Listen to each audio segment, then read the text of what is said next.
आपण बघितलं असेल की चिखला येथे जी घटना घडली त्या घटनेला ज्या पद्धतीचं चुकीच्या पद्धतीचं स्वरूप त्या ठिकाणी देण्यात आलं, सत्य परिस्थिती वेगळी आहे। महिलावर जर अत्याचार झाला असता सगळ्यात पहिले अत्याचार करणाऱ्याच्या विरोधात आम्ही लढलो असतो, परंतु त्या ठिकाणी सगळं खोटं पसरवलं जातं। छत्रपती शिवाजी महाराज आमचेही दैवत आहे। जर छत्रपती शिवाजी महाराजांचा पुतळ्याला जर त्या ठिकाणी विरोध झाला असता तर आम्ही सगळ्यात पहिले विरोध करणारा त्या ठिकाणी ठोकून काढला असतं। छत्रपती शिवाजी महाराज आमचंही दैवत आहे। त्यामुळे चुकीचा नेरेटिव्ह महाराष्ट्रात पसरवला जातो, कुठेतरी जातीजातीत भांडणं लावले जाते, कुठेतरी बदनाम करण्याचा धंदा केला जातो, हे आम्ही खपून घेणार नाही। आणि जर कोणी तर शक्ती प्रदर्शन करून चुकीचे गुन्हे दाखल करून घेत असेल, लोकांवर अन्याय करत असेल, तेही आम्ही खपून घेतल्या जाणार नाही, खपून घेणार नाही।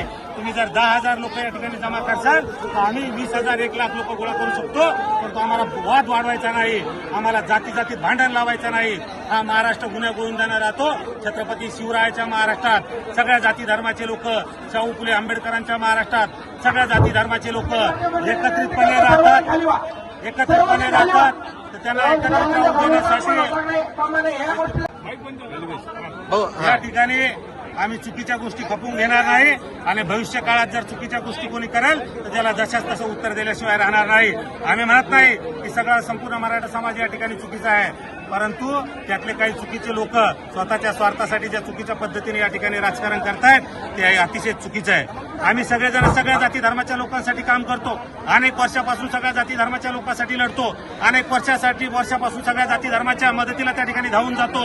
अशा पद्धतीचं आम्ही समाजकारण राजकारण करत असताना जर या ठिकाणी बदनाम केलं जात असेल आणि खऱ्याची बाजू जर आम्ही घेत असेल, खऱ्यासाठी लढत असेल आणि आम्हाला कोणी जातीवादी म्हणत असेल तर हे चुकीचं आहे। जातीवाद कोण करतं हे या ठिकाणी तपासून बघितलं पाहिजे।